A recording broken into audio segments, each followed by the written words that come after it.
It's Christina with the Sisyphean Journal. When the Centers for Disease Control did a study on deaths from self-induced abortions, they found that the women's reasons for seeking these abortions were, quote, idiosyncratic, meaning you really couldn't draw any pattern. But there was kind of a pattern. A lot of women considered self-induced abortions to be more natural and wholesome. I know to pro-lifers it seems really bizarre to feel like there's a natural and wholesome way to kill your child, but to people who don't see the unborn as humans, but simply as problems to be solved, like you would a toothache, this would make sense. And that's the kind of sense this seemed to make to Kris Humphrey. She placed a very high value on self-determination and doing things naturally. And these values led her to choose the herbal abortion that ended her life on August 14th of 1994. 24-year-old Kris was soon to graduate from San Jose University. She had undergone a clinic abortion previously, but she hadn't liked the experience. According to a friend, Kris found the abortion very painful and the staff indifferent. Her friend said that Kris thought staff at Planned Parenthood treated her like she was doing something wrong, something she'd be ashamed of for choosing an abortion. Seems like a really weird way for a Planned Parenthood to respond. But Kris's stepbrother had also died 2 years earlier due to an allergic reaction to a painkiller, and this just solidified Kris's distrust of formal medicine. So when Kris found out she was pregnant for the second time, she consulted her friends. One of them said that more than once she'd used a recipe found in the ironically named Wise Woman Herbal for the Childbearing Years. This mentions a method making a tea of pennyroyal extract and some other herbs readily available in health food stores. So on August 5th, Kris started the abortion regimen according to the recipe. Now, the recipe did say you were not supposed to do it for more than 4 or 5 days. But Kris continued for 10 days. She went about her business, socializing with friends and family. When she experienced abdominal pain and cramping, she took it as signs that the abortion was going as planned. Nobody thought anything was wrong at first. Her mother, on the other hand, did have her concerns. Kris and her mother, MB, went to a movie together on August 7th. Kris told her mother about the pregnancy and her herbalist plans. In fact, she got a cup of water there at the theater, added some stuff from a bottle to it, and drank it down. She told me it had worked for 2 friends, Kris's mother later said. "It's natural and safe, Mom. Don't worry about it." MB, Kris's mother, had suffered through an ectopic pregnancy herself, and she saw something familiar in the way Kris was holding her side from the pain. She said she asked Kris if she was sure that her pregnancy was normal rather than ectopic, but Kris kind of evaded the question. Instead, she told her mother that by the 9th the abortion should be complete and she would call then. But Kris continued to experience problems and continued to take the abortion concoction. By Friday, August 12th, Kris had kind of given up on the herbal abortion plan.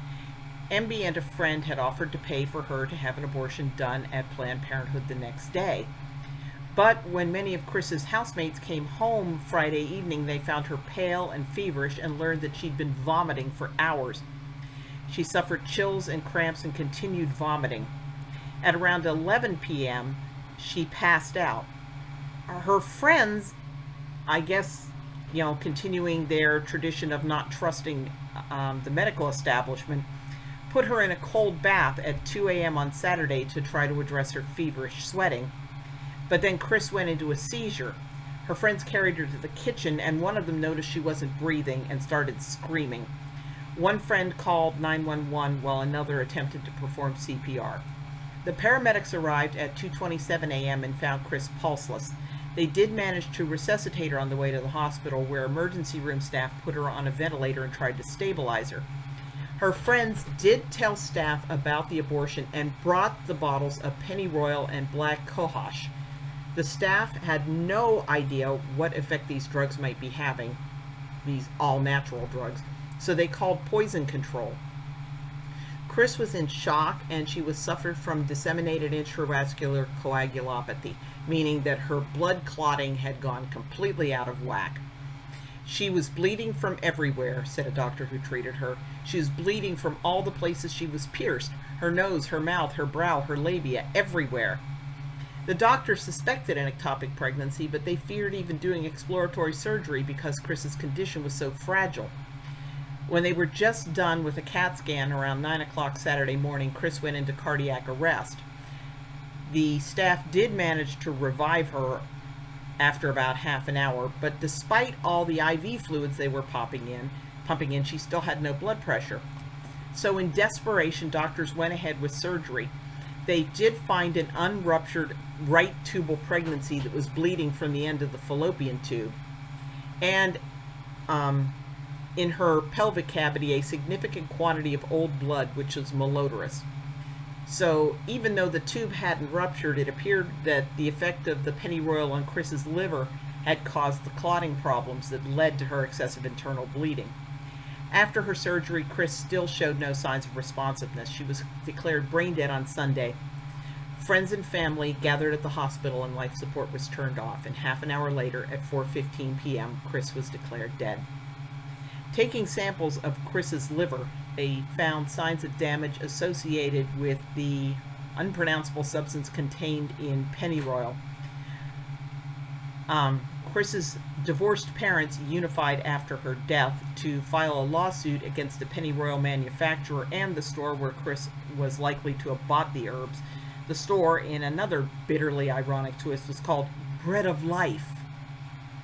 Now, Kris's friends blamed the death on the clinic where Kris had the pregnancy test, saying that they should have done an ultrasound to check the location of the embryo, but since Kris had no unusual symptoms at the time and had been given a referral to Planned Parenthood, there was no reason for the clinic to do such an examination. Nobody seemed to blame wise woman Herbal for the childbearing year for having put forth the idea that this was safe, and nobody seemed to blame the idea that abortion was a perfectly safe and natural thing to be doing in the first place.